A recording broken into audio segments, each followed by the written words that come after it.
I wanted to scream, oh God. I wanted to scream, oh God, she broke it the second you hit click. I figured that'd be too me. Well, hold on, because... Oh, that's fine. That's fine. How's everyone doing? Hey, everybody. It wouldn't be a Hold My Pen Promptcast without some shenanigans. Last night was a lot of shenanigans. Ace, don't jinx it. Just don't say anything. You might hide.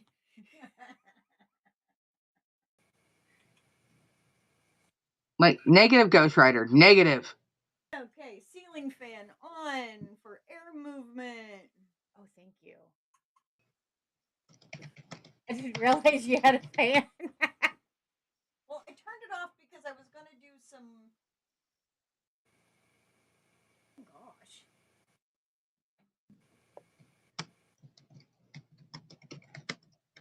Ooh. That makes you really brave. How about no? Okay, it is what it is. And I dropped my iPad. It's fine. It bounced. That moment where a cat is moving a chair behind you and something behind you moves, I'm like, what? Oh, it's a cat. It's a cat. Ghost. Oh. In my house, I wouldn't be surprised. Right. I mean, Mom is sitting on the shelf, so I mean, like, eh. There's a reason. I got my own ghost up here. There's a reason Pop is behind a closed door in a cabinet. Yeah, fair. You gotta let him breathe. No, I don't. He doesn't. How's the alien supposed to return back to his ship?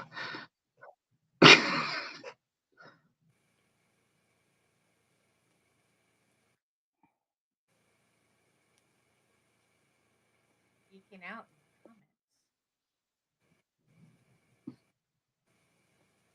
I gotta claim my bonus prompt points. Yep. So, how's everybody doing downstairs? Are we ready for another or part 2 of our anniversary show? Yeah, part 2 of an anniversary show. I'm so excited to hear about how all these characters fail. Golly. Okay. Hey, I watched last night's show. Banger stories. And I claim partial credit for that because, like I said, in D&D, rolling a 1 is always way more cooler than rolling a 20. You get a way more interesting story. Critical fuck-ups are always hilarious. They are. Yeah. So with that, first things first, because we had such a horrible laggy stream yesterday, we are going to real quick, Julie, you've got the dice. Well, technically it's the randomized generator at this particular point because I still have to get the dice out from underneath the desk. Cat. Trust me, I'm still looking for a stinking earbud, but I haven't looked very hard. You're looking for an earbud? My 100 has gone missing, and so has one of my percentile dice. So it's like, I will be cleaning my office over the week, and I will get them back. But right now, here we go. All right, first roll, 46. Oops. Hold on. Yeah, Ace, the only time she muted the mic raging was when she got pissed off at me last night. Had nothing to do with stories. No, Izzy had a self-realization she didn't like. Yeah, that too. I don't know what y'all are talking about. Right. Okay, hold on. Here we go. Good.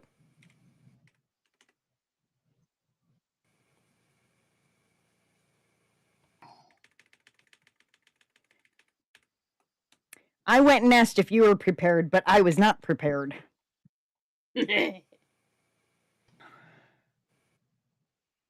what was that number again? 46. Oh, gross.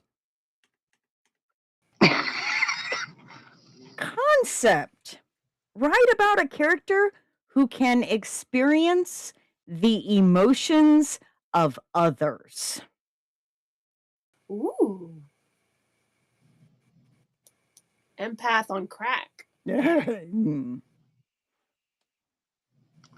Okay. Rule number 2, 36.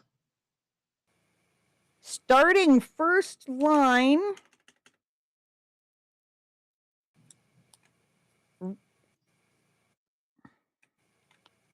Why did that not Control X? Lord Almighty. As they took in the scene from the penthouse, they saw the city lights go out block by block.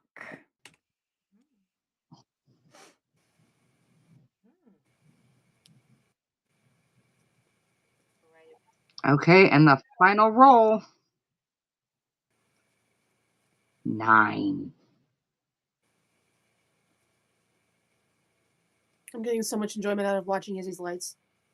Aren't they so great? I love them.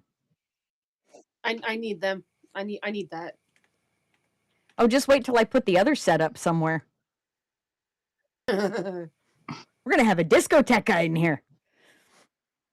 Okay. Oh God.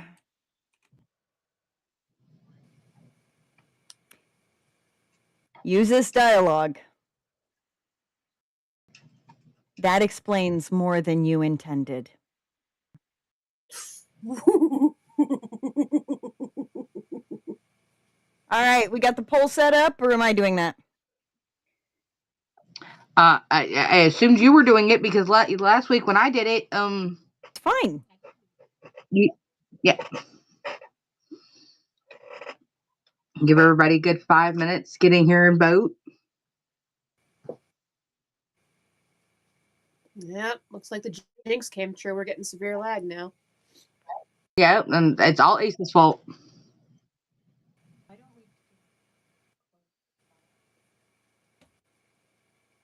Because I usually leave it up for the thanks for watching.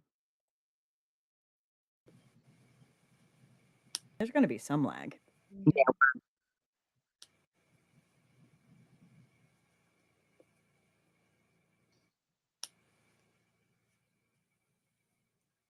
Still got a slideshow. What? Oh, I see what. That's the way the live is happening. Is we're getting like slideshow. So fun. More gifts from the 90s.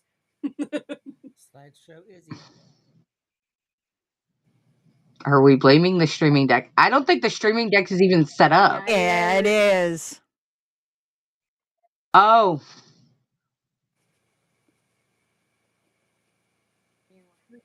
I wouldn't say we're blaming the streaming deck, but Did you do the poll? Oh, that Izzy to be able to make that you assumption. didn't say yes or no, okay? Like, You said I can do it, and I went, okay. recognize command. Okay, do I need to do it or no? Got it.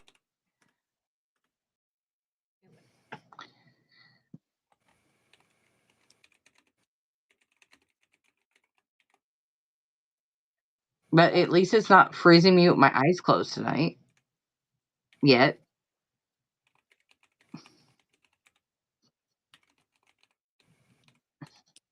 No, if I could spell. All right, so real quick, let me get, so that you can see them all. Let me copy paste.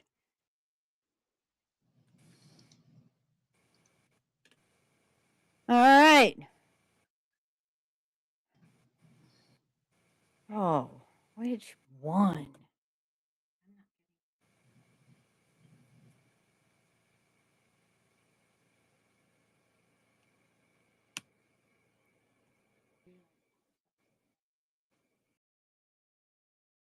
on getting the dialogue for the poll?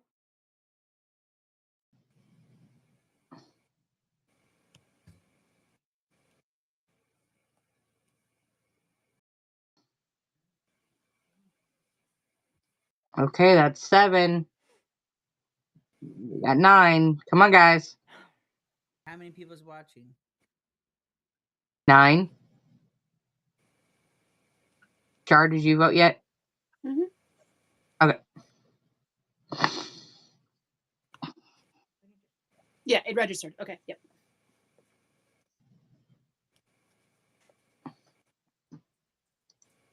There it is. Oh.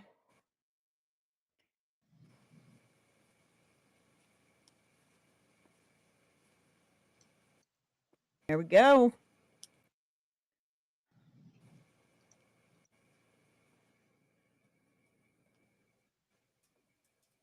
Oh, I don't want to accidentally report the poll. What the frick?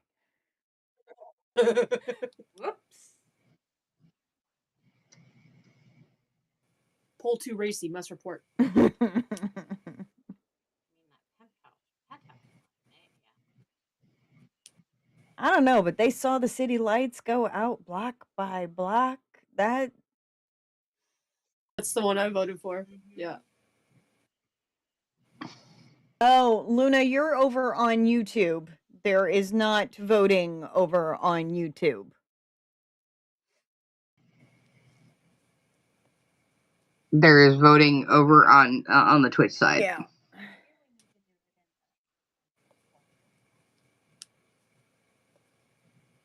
I mean, Ace, did you vote? Ace voted. Ace voted. Well, it's supposed received. I don't know if that means voted, but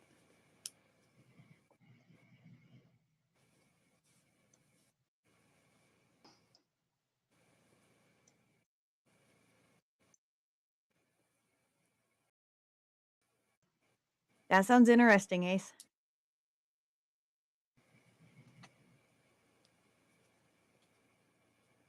I like the chicken and rice part. I don't like the hot sauce part. I don't do spicy. Depends on the hot. I'm too Irish for that. Sorry, stomach, it's happening.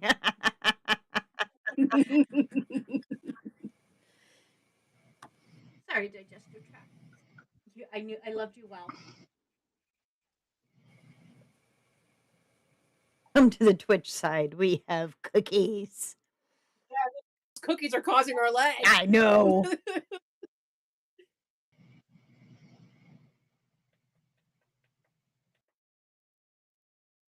The buttons don't work because I don't have any other screens set up. No, I'm probably going to have to look into at prioritizing this one line over. Yep. My kid's just going to have to deal with it if he's gaming on a Saturday or a Sunday night. He should know better by now.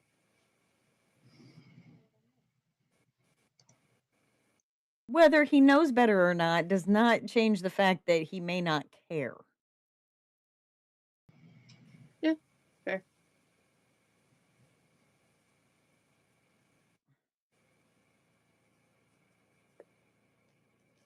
My roommate's currently held up in his bed with his dogs on either side of him nursing a migraine, so I don't have much competition for bandwidth.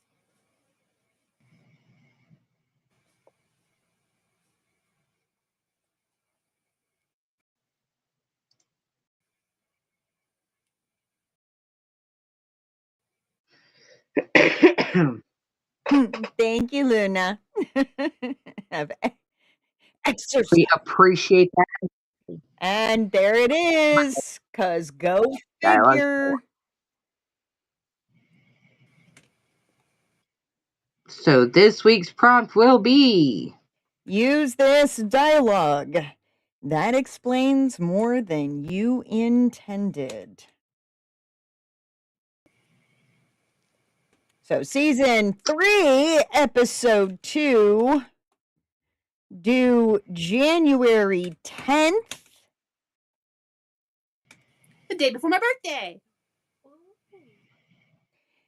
And it's also William's birthday.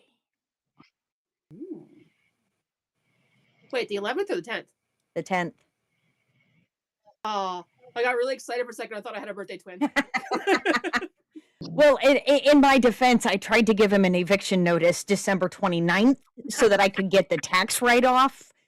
He said Yeah. no.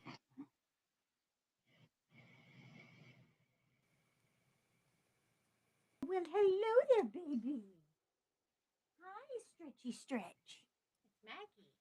It's the Maggie May. Stay alone. She must be sleeping. She sleeps when it's cold. It's negative 31 outside, so it's cold. Oh my goodness. Yeah, we're in the middle of a cold snap. It's going to last until 11 a.m. Tuesday morning. So funny watching Kesh try to operate machinery with a bandaged thumb. What'd you do? She's got no idea. Yeah, been there. I don't know if I like cut it or if it just like was a crack in my skin from my skin getting so dry from all the silica packets that come in the clothing. Yeah. And it just won't close. Hasn't been closing for about 2 weeks now. That sucks. Yeah. Next step, if I can't get it to start healing, is doctor. Yeah. She just gets so super comfortable in my arms. Just Adorable. I'll randomly have bandages on my fingers because I get severe hangnails in the winter from my skin getting so dry from the cold. baby. You know, I'm glad I don't need to type, but You need the mouse. you're really heavy at 4 pounds. Okay, well, we've got a lot going on tonight because my butt miscounted. I just go with that. This was a me fault. I miscounted. We did not have 14 submissions for the anniversary show. We had 15 submissions for the anniversary show. So we had 8 for to tonight. Get through. Yes. Also, as Big Brother has put out there, we do have a Fresh Ink channel over in the Discord. So if you're not part of the Discord, why the fuck not? Come on, people. And you could go over there and list your predictions. Nobody will tell you if you are right or wrong, but we would like to see this for our own chuckles. So make your predictions over there if you have predictions. Otherwise, get your drink, get your snacks, get your cozy blanket, get your comfort cat. I can find them. I don't know if we're going to need hankies, but it's never a bad thing to have them.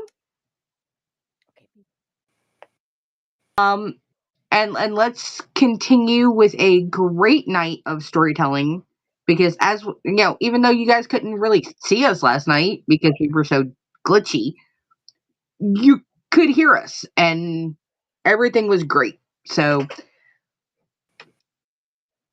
if you don't know who we are, well, you stumbled into the writing prompts, otherwise known as the Hold My Pen Promptcast.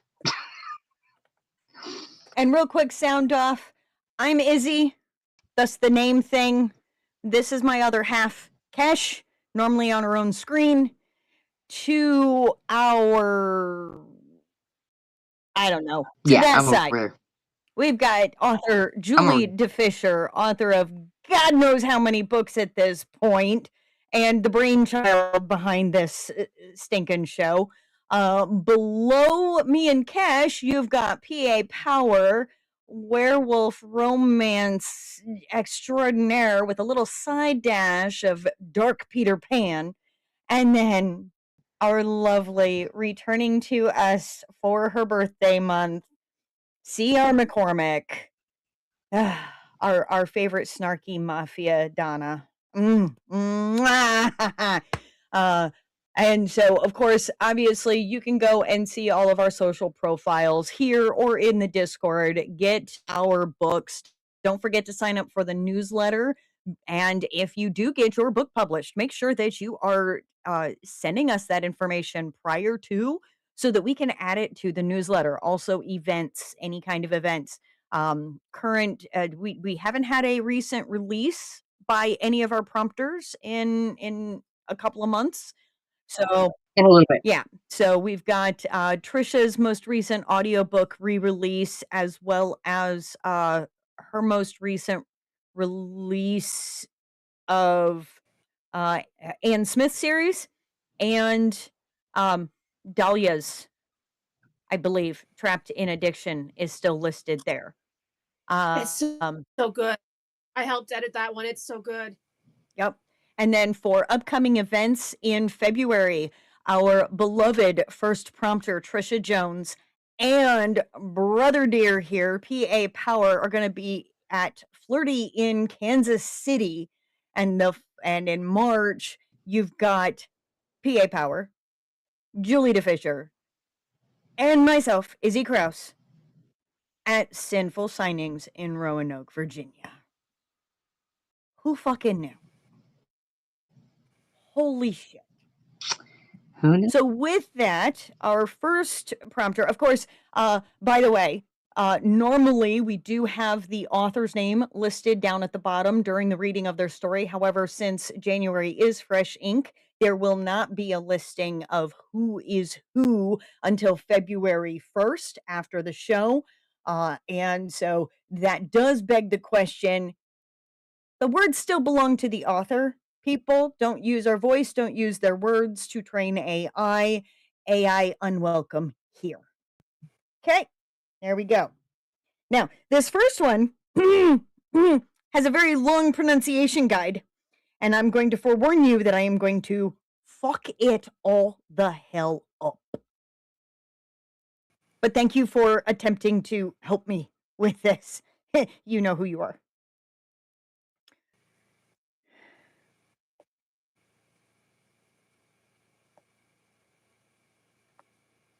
Twazru didn't want to follow Daraka into the night, but his feet insisted. An elder of his village, Twazru, wore a copper pin in his flax drape to denote his 50 years of life and all the wisdom that implied. Yet now he followed a gatherer of the forest into his abode, something he had warned all of his people to never do. Let none who lean upon learn of what I've done, Twazru thought bitterly, wincing every time he put weight on his bad knee. Bad knee. The two moved in tense silence under the starlight through the recently tilled fields surrounding Lisatasa village and into the still wild woods where Daraka's people dwelled. The wind whispered through the leaves overhead, sending a shiver down Twazru's spine. After what seemed a march of half the night, they at last they arrived in a cave, belching smoke from a fire burning inside. There, against the back wall, was the dark form of his old friend, Wulgo. The man was bald now, wizened with the passing of seasons, and he was bloodied, his hands tied with leather strips and his hide clothing tattered from weapon strikes. "What is this?" Twazru asked hoarsely. "This man's life is bound to yours," Daraka replied. "Do you intend to kill us both?" Twazru asked. "His blood is owed for trespassing on our lands," Daraka said calmly. "But you saved his life, and he yours." "Please," Wulgo moaned. "That was long ago. Leave him out of this. Do what you will to me." "No, we shed blood together," Twazru said, turning to Daraka. "Tell me, how may I make this right?" "We will need your medicine woman, Kanya," Daraka replied. "For what?" "We need her. That is the price for Wulgo's life." Twazru swallowed, casting a long glance into the blue eyes of his old friend. From before the strife, before the struggle, before their tribes were at odds. I'll do it. The dawn drum echoed through the dirt streets of Lisatasa village, awakening Putasa from his slumber.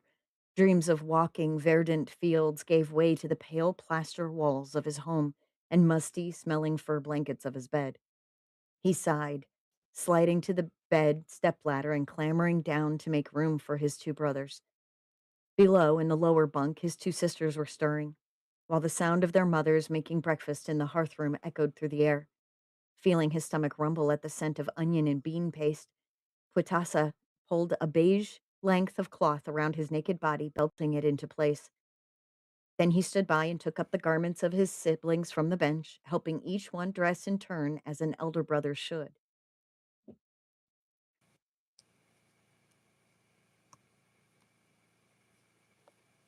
Kajupala, the youngest sister with the stuffed doll she carried always, Tulatu, who was already starting to pin up her hair as those reaching marriageable age ought to do, Nalmasta, who had had his head shaved for stealing a neighbor's basket of dates the previous day, and lastly, Gelata, who still had trouble walking after taking a fall from the town walls, but refused any help to keep him upright. Putasa was thus the last one to emerge from their little nook of the house, though the seat beside the head of the table was left open for him. To his surprise, his father's seat was empty. A quick glance into the nook where his parents slept, revealing that he hadn't been awakened by the dawning drum. Surprised, Putwasa prepared to call out, to alert his mothers that the old man had missed the call to awaken. Instead, he bit back the words and stood up, hurrying into the nook and shaking his old man awake instead. The graying village elder grunted, pushing his son's hand away as he muttered, "Leave me be." "But it's time to awaken." "Of course it is," his father muttered, sitting upright and letting the blanket fall off himself. "Never enough hours to sleep." "You might have slept enough if you weren't out so late last night." Well, Sukya, his second wife, tutted. "Where were you, Twazru?" asked his second wife, and Putasa's mother, shooting him an anxious glance as she turned away from the cook fire. "An old friend came calling," Twazru muttered, waving her words away as he slid his legs over the side of the bed and winced as he rose. Putasa took hold of his arm and helped him dress, then guided him to the table where they sat down side by side. A moment later, they were served fresh flat bread, topped with onion and bean paste, along with a cup of fizzing fruity beer infused with herbs to give them strength for the day ahead. But before anyone drank a drop or ate a crumb, Wilsukya brought forth the household idols, a trio of clay figurines which held their ancestor spirits. Potasov folded his hands before him and looked deep into the eyes of the little men. He tried to imagine the newest figure as his grandfather, the man who had rebuilt the house they dwelled within after the ritual cleansing burn a generation before. Yet he had been too small to remember his grandfather before he joined the ancients. He was only a shadowy, hunched figure in the back of his memory, and this uncanny clay figure. Loss pulled on Putasa like a weight as he looked upon the clay faces, knowing that his siblings would lack even that shadow, while his own children would have only words. When the figurines were taken away, the family at last began to eat, breaking their fast. As the drinks drained and bread vanished down their gullets, Wilsukya looked to Putasa and said, "You know, that Apicha girl has been looking at you recently." Putasa snorted on his beer, his cheeks warming as he said, "Many people look at me." "Yes, but she's looking at you the way a woman does," his mother murmured. "Her and a few others," Putasa said, stuffing bread into his mouth. "No one's looked at you quite like her," Tulatu teased. "Enough. He'll wed when the time comes," Twazru said gruffly. "Are you all right, dear?" Wilsukya asked. Twazru chewed on his food for some time, his eyes locked into the middle distance. Before he could answer, the town drums tolled once more. Twazru swallowed, pushing himself to his feet as he said, I'll need to see the medicine woman before I go to the fields. Putasa, aid me. Why does he get to go? Nalmasta whined, rubbing the stubble across his scalp. He's not getting out of work. He has to carry father, Talatu said knowingly. Enough bickering, Twazru snapped, silencing the table. With that, Putasa took hold of his father's arm and helped him to the door while the others cleared the table, preparing for the first day of sowing season. Outside were the plaster covered timber houses looming along the winding lanes of Lisatasa. The neighbors were spilling into the street to answer the drum's call, most carrying hoes, shovels, sticks, and sacks of seeds. A few mothers carried their children on their backs, while some sons carried their elders as Putasa did. But unlike them, he walked towards the other gate, towards the still wild woods where Kanya, the medicine woman, plied her trade. Sunlight streamed through the boughs of the trees, ringing the sacred clearing, the trunks anointed with amulets, carved with sacred symbols and marked by the blood of sacrifices. In the heart, before a fire burning between the 9 great stones, knelt the fair haired and dark skinned Apicha, the girl chanting under her breath, Hearth clay, heart obey, heat convey.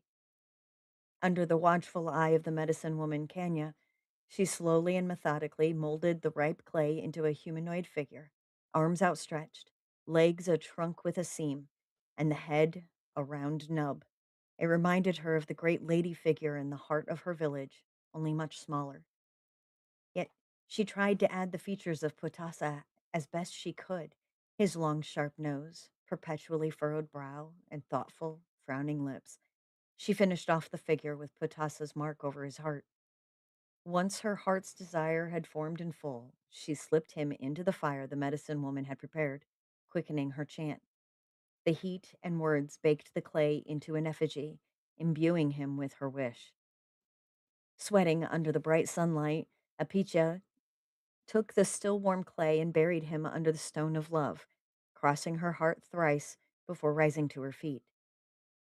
Very well done, Kenya said, smiling as she poured water over the fire, quelling the flames with a hiss of smoke and steam. And now we wait, Apicha said quickly, clasping her hands, as is right and proper. You needn't be so formal, girl, Kenya sighed. Please, I do not wish to leave anything to chance, Apicha insisted.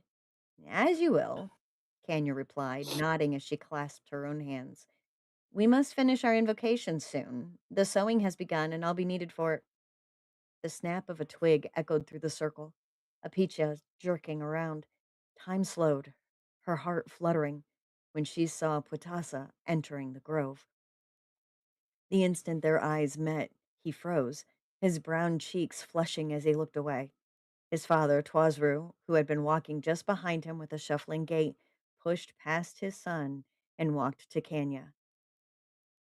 Goodness, have I lost track of time? Kenya asked, lifting her gaze to the heavens. No, no, I had to come see you on urgent business, Twazru said quickly, holding up one hand.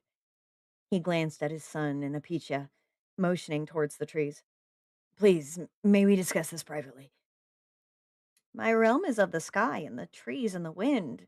There is no privacy for me, Kenya replied calmly, crossing her arms.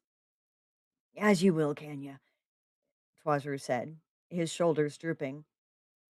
I will need you for a special ritual tonight, which is of grave importance. Would you be more specific? Kenya asked.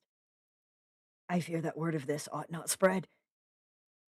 Good man, we have worked together for 30 years. Unless I know the nature of this ritual, I will be unable to prepare properly.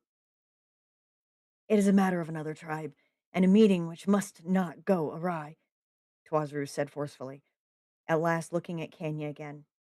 And I beg of you not to ask more. We will all need luck to smile upon us. That is as much as I can say. If that is what must be, Kenya sighed, waving her hand. Let us make haste to the fields and perform the blessing upon the sowing, as I will need all the day to prepare for this most auspicious request, the details of which must remain a mystery. Thank you, Twazru said, turning on his heel and stepping back the way he had come. Apisha felt a thrill as she stepped forward, preparing to walk all the way back to the fields, right beside Watasa. Instead, Kenya seized her arm, looking apologetically upon her as she said, Alas, I will need you to gather herbs, fungi, and stones from the spring. But the sowing, you need not worry. I shall make it clear to your family that your absence is needed. Apicha bit her lip, looking between the medicine woman, Watasa, and the idol she had buried. With a sigh, she nodded, turning away from the answer to her offering and took up a satchel instead. She was just leaving when her mentor murmured to her, the clearing carrying her quiet voice. You will come tonight when the ritual is performed. I have seen the signs. An answer to your deep desires shall arrive. I swear. Buoyed by these words, Apicha ventured into the wilds to gather ingredients, each moment sliding by slowly as she put all her hopes on a nighttime rendezvous with destiny. Burning sun beat down on the people of Lisa Tasa village as they carefully planted their crops for the coming season. Wearing a hat of woven straw to keep off the worst of the heat, Putasa worked his way down the furrows, showing his little sister Jubala and their neighbor boy Chatsia how to use the notched stick and place the seeds at the ideal depth. All the while the drum beat, Kanya leading a ceremonial invocation as she sprinkled ashes of forest leaves mixed with dust dried from the riverbed over the fields. Everyone who could walk participated, tilling fresh new furrows in fields which had been fallow the season before, pulling weeds and scaring off birds with noisemakers. Putasa fell into a rhythm, pleased with guiding his siblings. Indeed, he might have passed the whole day without complaint when two things happened at the same moment. The first was Apicha appearing on the edge of the forest and running towards them. The second was a horseman looming on the plains beyond. His heart stopped as he watched the pale skinned and light haired charioteer drawing nearer, memories flooding to mind of horsemen snatching up brides from their ranks and riding off, never to be seen again. Putasa was running before he knew what he was doing, and he had a sharpened stick in his hands, unaware of where it had come from. All he knew was he needed to reach Apicha before the horseman did. There were shouts and cries from behind him, voices calling his name. But he paid them no mind, instead racing to Apicha. A wave of relief surged through him when he reached her, tears of relief leaking down his eyes. That was when the horseman reached them, coming to a stop with a clatter of his chariot. Putasa blinked, watching as the man stepped down with hands raised. His father, Kanya, and another elder appeared at the same moment, one slapping the stick from his hands. What are you doing? Twazru demanded. I was, um, Have I committed offense? The horseman asked, lowering his hands and stroking his beard. No, just a misunderstanding, Kanya said. We talked of horseman raiders just a few nights ago. Ah, such is life, the horseman said, taking off his fur covered hat and bowing. I have come for trade. We know, El Quelmos. The other elder, Yumua, sighed. Sorry, Putasa murmured, shrinking down upon himself. It's all right. No harm was done, Apicha said, clapping her hand on his shoulder. And it is a terrible thing to abduct someone. Yes, unforgivable, Twazru said quickly, waving them away as his eye twitched. Now, Shu, get on with the sewing. Putasa nodded, the heat of embarrassment eclipsing that of the day. He turned and stalked back to the field. He was halfway before a man demanded the stick back and was too engrossed in failure to speak with Apicha. Dun dun dun.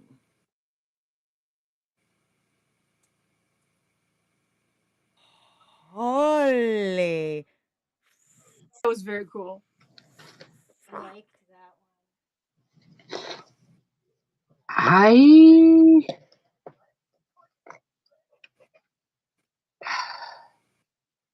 it was very intricate. Mm-hmm. A lot of names. A lot of names that had Rubber tongue syndrome? yeah. But it now the spelling, like I could recognize from time to time, like I knew what was coming and I would remember, oh, that's this character. It was done very well to where I kind of now I couldn't tell you all the younger siblings, but Potasa, and talking to Twazru and Kanya and like they now live in me. Also, just real quick little thought: trading a medicine woman for an old man, bad deal. Bad. Yeah, that doesn't sound like his combo. Yeah.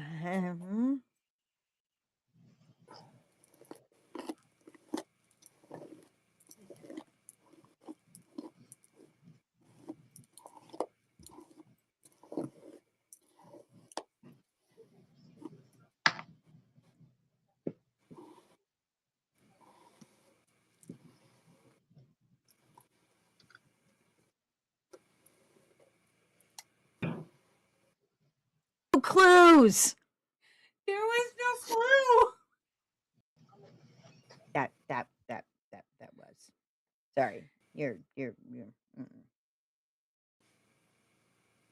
They are lagging so fucking bad, and I have turned off a bunch of different stuff. Other than the soundboard, what have any severe changes been? New laptop. That should fix the lag, not make it worse. The new one. This is the new one. This is the one we were streaming on last night. Yep. And I did turn the old laptop completely off, so it's not connected to the Wi-Fi too. And this is connected to my hotspot, so my stuff's not connected to your Wi-Fi. Is the cat napping on the router? Because back when I lived in the city, that was a problem that happened now and then.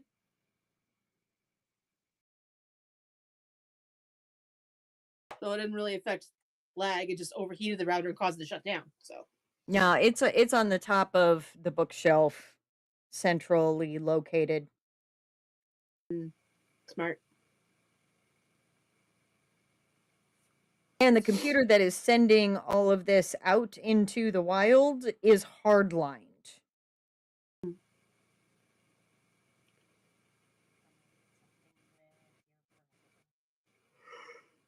I mean, I could need a new router. I've had this one for 4 or 5 years, and that's usually when my provider says, "Oh, that's obsolete. We need to send you a new one."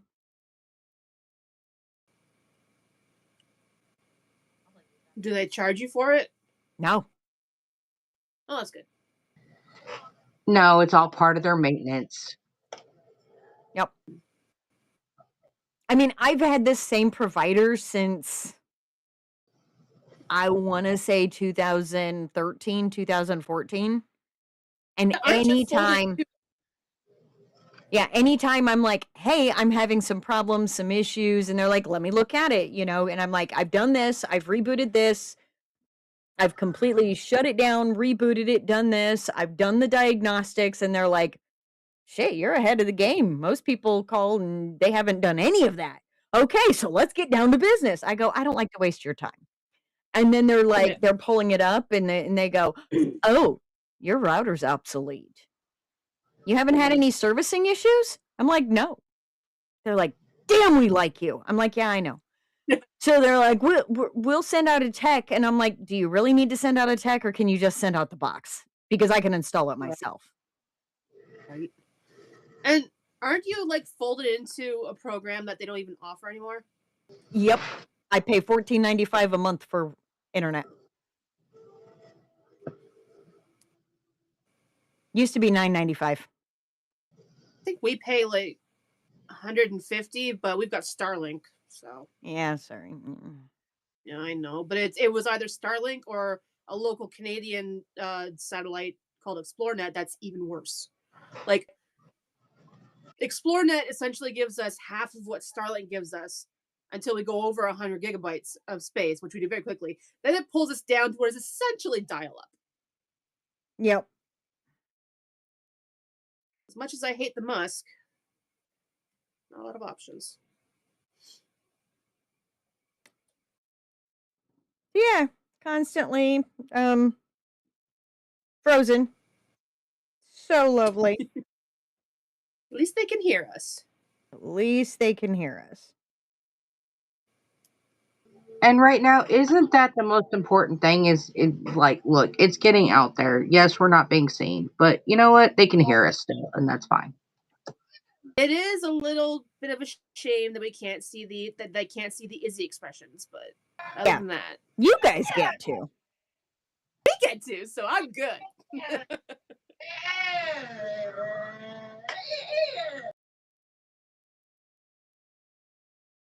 I'm still freaking frozen. On top of that, it says that Julie is live twice on the stream. It says live with. It's got Julie's icon twice. I have no idea how bad the lag is because I also turned those off too, figuring maybe.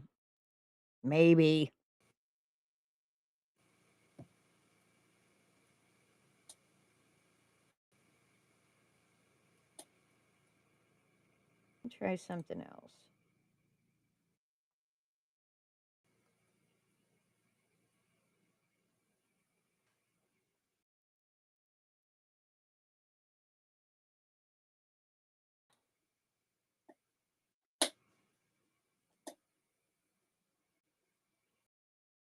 Welcome, Glee.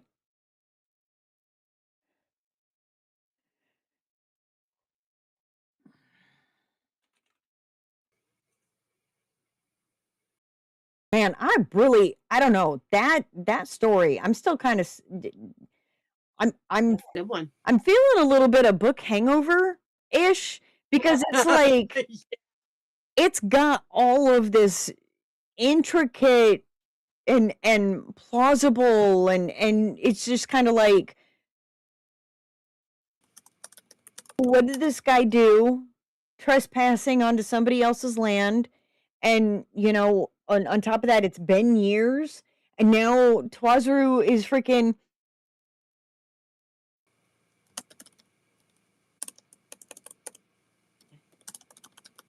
Yeah, it just. I want to know more.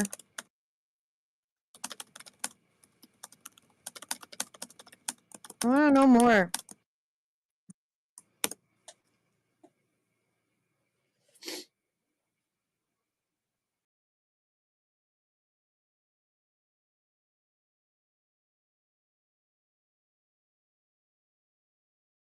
Yeah, we're a slideshow over there. Yeah.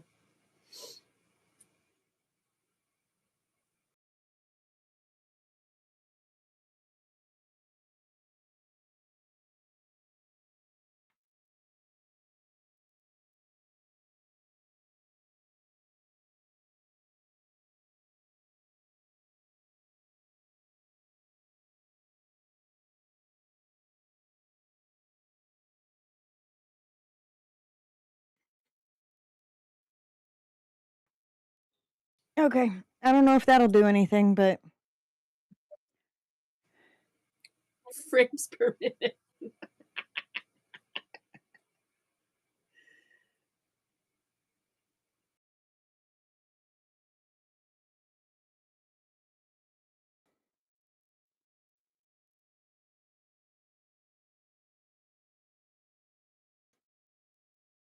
yeah, I mean the when Julie and I send something to Shar, we don't say anything.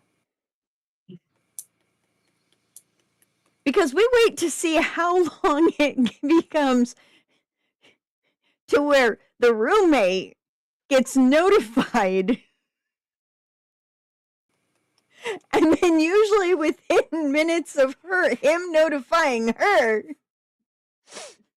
You get the angry key smashing, yeah. We get the angry key smashing going, Julie, Izzy, what the fuck did you do? Or sometimes I just straight up pop into the video chat, I see you're on, and I go, yo! Yep. And then it's nothing but giggles and laughter and big old Cheshire grins after that. Yep.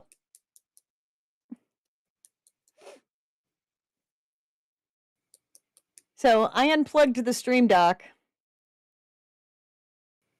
We'll see if that helps. We don't know. Oh, it's still freezing. It's still freezing. So I It made. might take a minute. Yep. You need to go take care of a spawn. Huh? You need to go talk to a spawn. Nah. Not going to accomplish anything. That boy lives on his computer almost as much as I do, if not more. So.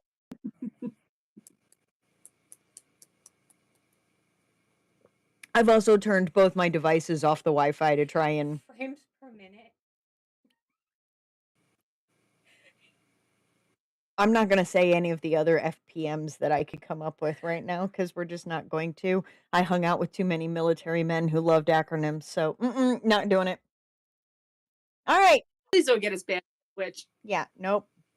All right, so we're going to read the next one here. Another anonymous, because y'all are anonymous, because I'm forcing the issue. And here we go. The test. The test was simple. So simple, in fact, that no one ever thought anyone would say no. You followed the rules. You didn't ask questions. You didn't stop, no matter how loud it got. That was how it had been explained to her all those years ago by people who smiled too easily and swore it was tradition, a rite of passage, a harmless scare meant to teach trust, obedience, and restraint. They said everyone went through it. It built character. It was how you proved you belonged. They lied. 20 years later, she stood in the faculty parking lot and watched parents drop their children off for the first day of school. She hadn't chosen to come back here. Not really. But fate, it seemed, had other plans. But a promise she had made all those years ago now sent ripples along the fabric of her life, which now became too loud for her to ignore. Her chest tightened, and a hollow, familiar dread stirred. She'd prayed for clarity, understanding of the universe's choices, but all she got was shadows she could no longer outrun. Minivans idled in crooked rows, trunks popped open and shut, doors slammed with familiar impatience, laughter carried too far in the morning air, brittle with nerves and caffeine. Coffee cups steamed in hands that had once gripped beer and steering wheels on back roads, fingers tapping in time with music played too loud to drown out unease. She leaned against her car and watched them closely, carefully, like a cat trying to figure out if they can make it past the dog without the dog biting them. She honestly thought she would be fine, but now she honestly wasn't so sure. At first, she didn't recognize them, not the way she had in her nightmares. Those versions were sharper, louder, frozen in the precise moments they'd looked away or laughed or told her she was overreacting. These people were softened by time. The girl who'd laughed the loudest now knelt in the parking lot, retying her son's shoelaces with exaggerated care. The boy who'd sworn it was just a joke adjusted his tie in the reflection of a tinted window before kissing his daughter's forehead and reminding her not to forget her lunch. They had mortgages now, receding hairlines, stretch marks hidden beneath respectable clothes. Their cruelty had aged into something unrecognizable, rounded off, filed smooth, dressed in PTA meetings and booster clubs. They looked like parents. That was the trick of it. The school rose up ahead of her, brick and banners and freshly printed welcome signs flapping slightly in the breeze. Welcome back, Falcons.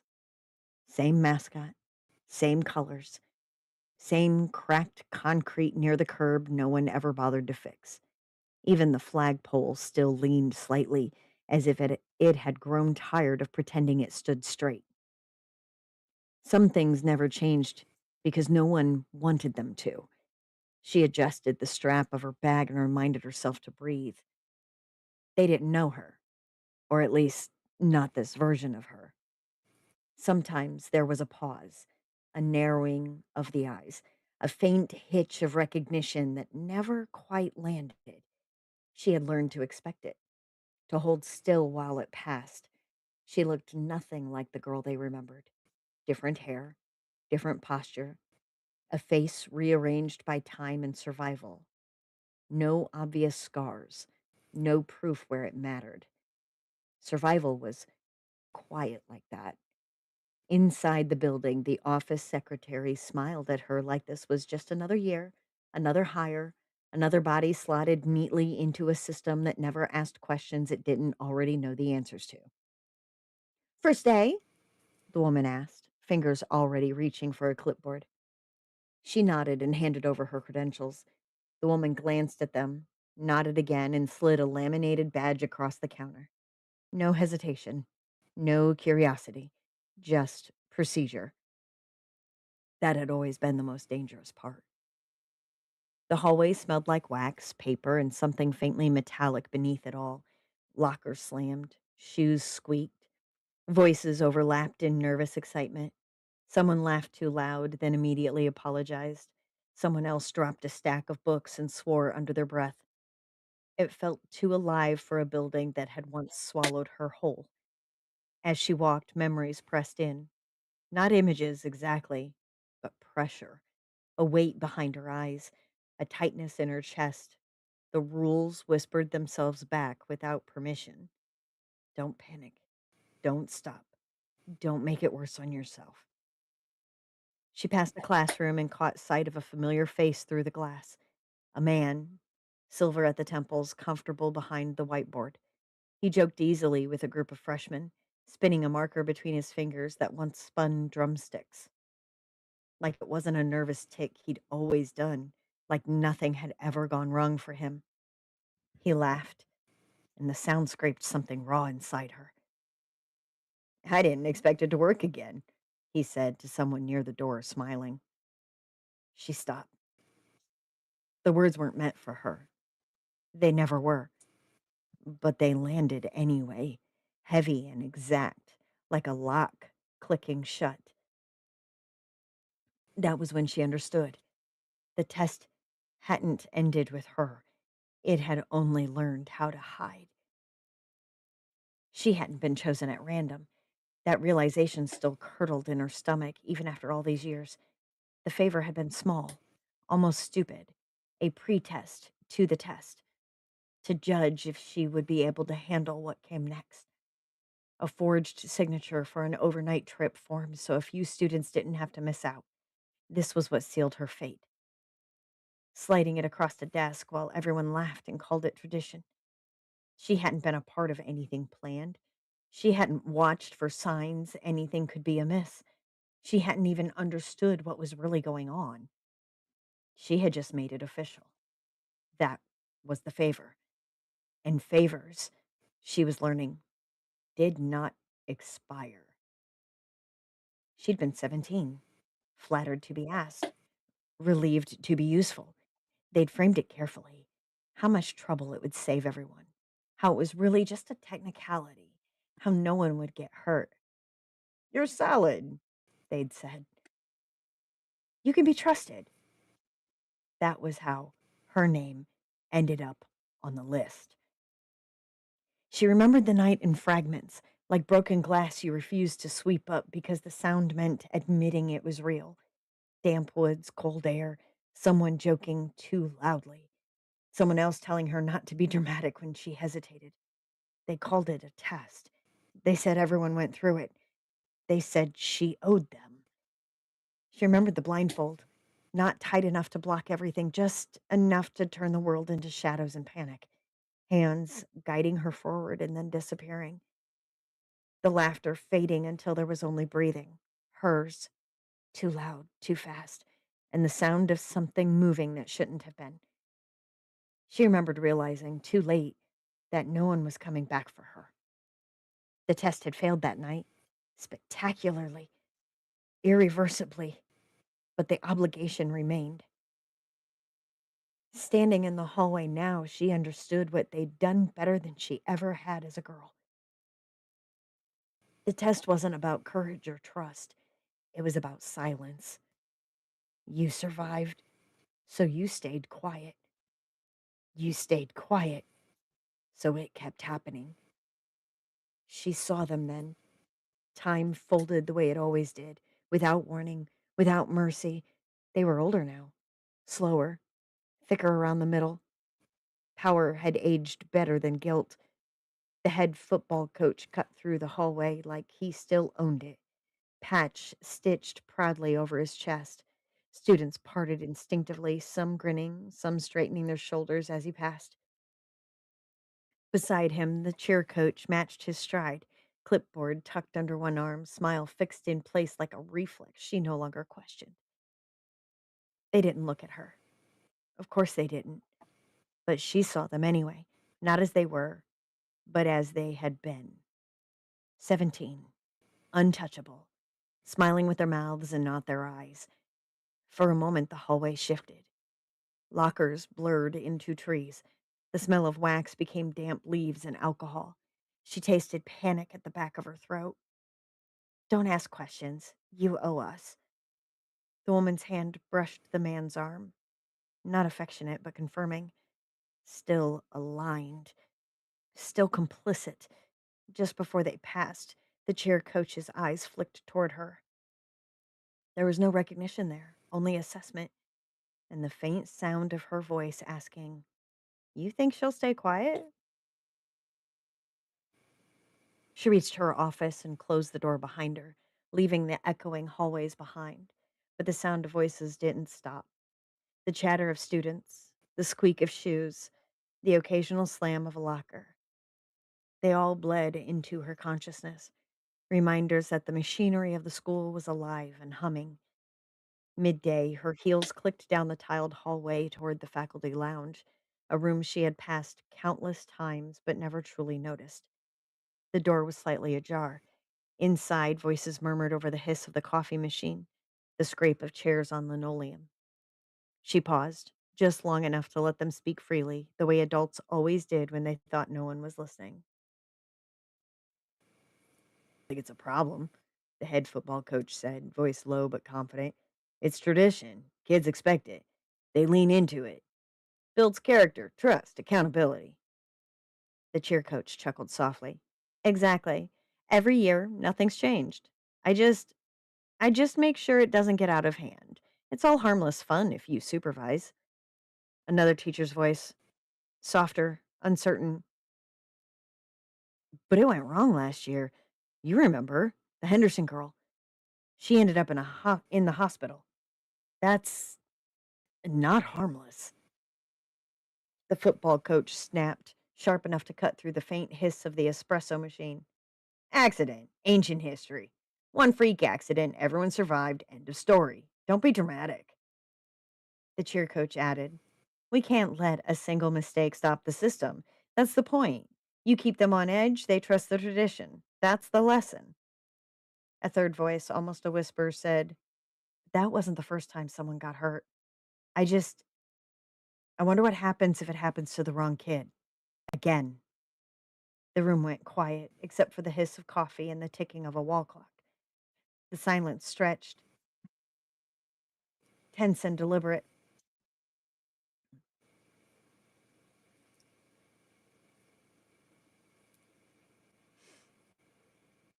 Then laughter filled the air, light and careless, brushing away the unease. "You worry too much," the football coach finally said. "Kids are resilient. We've been doing this long enough to know the risks. That's why we supervise, why we have rules. Nothing's getting out of hand, not on my watch." The cheer coach smiled, but it was an edge-toothed, practiced thing. Exactly. And if something does go wrong, she said lightly, it's character building. The softer voice didn't speak again. She lingered by the door, unseen, heart beating faster than she expected. This was how the adults reinforced the system, how they sanitized the cruelty. They didn't see it as harm. They saw it as tradition, as procedure, as a right. They passed it along to the next generation, cloaked in harmless words, smiles, and coffee. It wasn't just the students who were complicit, it was the grown ups, the ones charged with responsibility. They created the boundaries, defined the limits, decided which favors counted, and which names made it onto the list. And every year, someone like her, or worse, slipped through, paying the cost without anyone acknowledging it. She stepped back, letting the door close quietly, leaving the murmur of conversation behind. Jesus. Fuck, man. Sorry. Who picked this up now? Okay.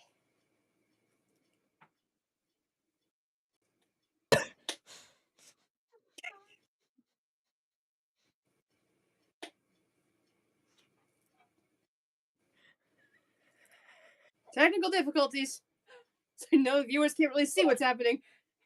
Bear with us. I'm laughing so hard I can't get them in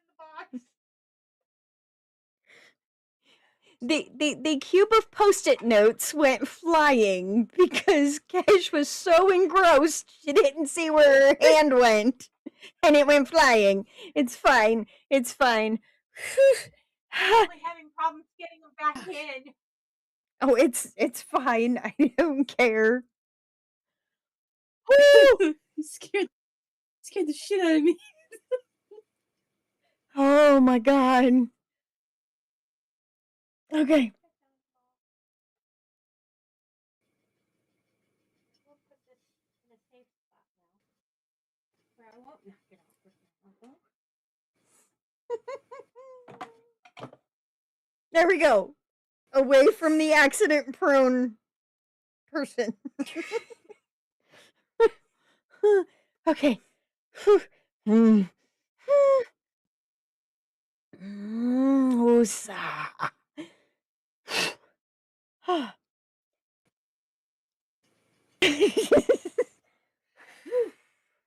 Focus, Sissy. It's so fucking intense. I know. Oh my fucking god, it's so fucking intense, and a crash that happened right at the perfect time.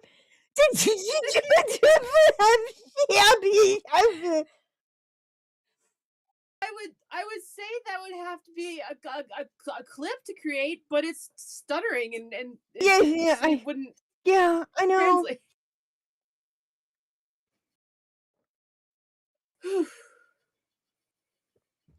I'm gonna need more rum. Okay, she stepped back, letting the door close quietly, leaving the murmur of conversation behind. Even 20 years later, the machinery was still the same. Adults smoothed edges, students whispered lists, and tradition roared louder than reason. Her hand tightened on the folder she carried. She was no longer the girl who followed blindly, who accepted favors without understanding the consequences. She had survived once, but this time she would watch. She would make sure that someone finally saw what they were perpetuating. The hallway outside was empty again, but the air felt heavier now, charged with the silent knowledge of what was coming. She returned to her office, trying to understand what best to do with the information she had overheard. On the desk sat a stack of forms, schedule changes, medical notes, permission slips, ordinary things, necessary things, the kind of paper that made harm look like administration. One stopped her hand. An overnight authorization, unsigned. The language was careful. Liability acknowledged, responsibility waived. every sentence scrubbed clean of consequence. It's just paperwork. You're not even involved. Steps echoed in the hall. She didn't look up when the football coach paused in her doorway. First day is always chaotic, he said easily, but the kids settle in quickly. They always do. She met his eyes. Yes, she said quietly. They do. His smile widened, satisfied, and he moved on, mistaking her lack of words as consent of protocol. Later, laughter drifted down the hallway, too loud, too sharp. A cluster of students gathered near the trophy case, letter jackets, familiar hierarchy. Phones came out, heads bent close. A list always came first.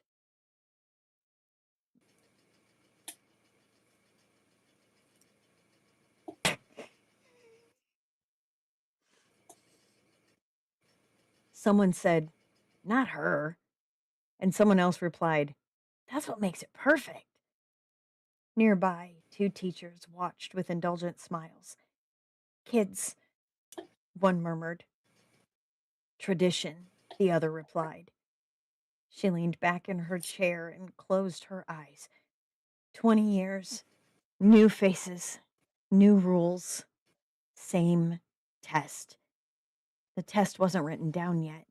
That was the lie they told themselves, that nothing existed until it did. But she knew better.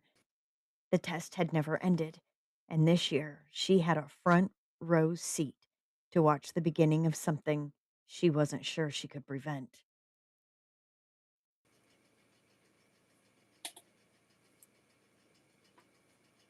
Dun dun dun, and the author knows I'm coming for them. Fucking hell. The author knows I'm coming for them. And no, Oh, I'm not Normally, right. normally high school drama stories are about the kids. This is way more intense. normally, we all know how I hate fucking Mean Girls. I fucking hate Mean Girls. I didn't even like the movie to begin with, and I sure as fucking shit ain't gonna watch the remake. Okay? Or a reboot or sequel or what the fuck ever. I don't fucking care. I hated it then. I hate it now. I lived through it. I fucking hate Mean Girls, and Patrick, with all of his fucking Mean Girls, he makes me voice. But this is like Mean Girls growing up and becoming PTA. but at the same time, not traditional Mean Girls, like the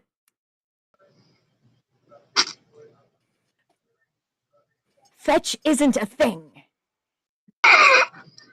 No, this isn't Mean Girls. This is straight up bullying. This is straight up the bullying, the tradition, every single white bread motherfucking suburbanite public high school with all the fucking bullshit, and this woman survived it, made it out, and came back. And discovered they're still doing it. Why? Like, I'm hoping this bitch fucking like exposes the fuck out of it and stops it, saves some other poor kid, you know, before it gets completely out of hand, and that's how she reclaims her life. Because based on how she's flipping back and forth between the present and the past, just already in this fucking thing, she's flipping back and forth between the memories of the past and what she's seeing, and everything that she's seeing is triggering memories of the past. She's still fucking. Well, yeah, Fitzer and Leon, and one of our new ones. Yeah, that's one of our new ones, and that one's one of our new ones. And that one. Yeah, I figured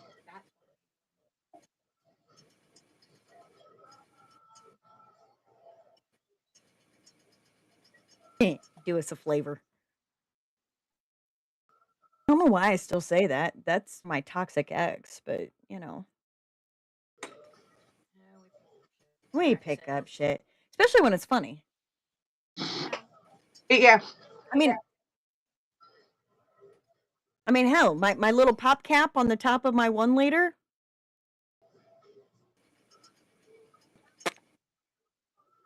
That came from the ex. That was his idea. I took it and ran with it and made it a permanent fixture in my life.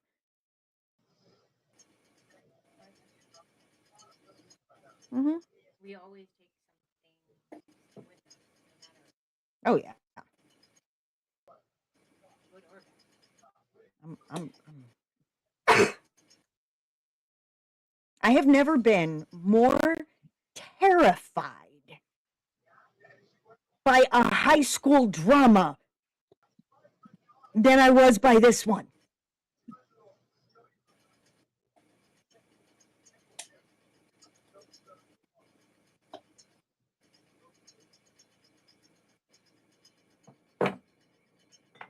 Oh, Jesus Christ. Don't spill the alcohol. Yeah, don't. Where the fuck am I typing? Jesus Christ, wrong thing. Yeah, because I think it already restarted us. I didn't No, restart. that one was good. I'm interested to see where that writer's going to take it, or if they are going to take it past that. I'm pretty sure they will. I mean, it didn't sound like most of the ones that sounded like short stories where they ended like a short story.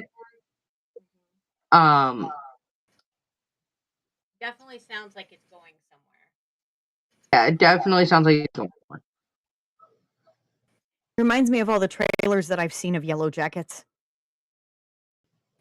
I know nothing about Yellow Jackets other than something happened when they were in high school and now they're all different. That's it.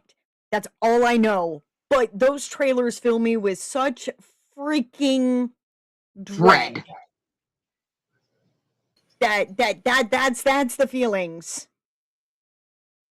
Okay. Glee says that thumbs up, massive time jump, whatever. As long as okay.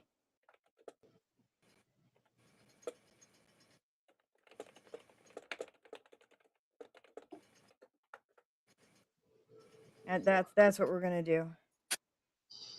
Chat is not behind as much as before. Okay.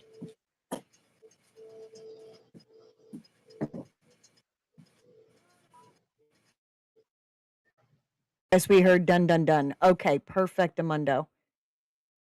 Yeah, anything past that, it was like, okay, cool. But at least we Okay, heard cool. Cool. So we're gonna stop streaming and I'm going to reboot this. So keep an eye out for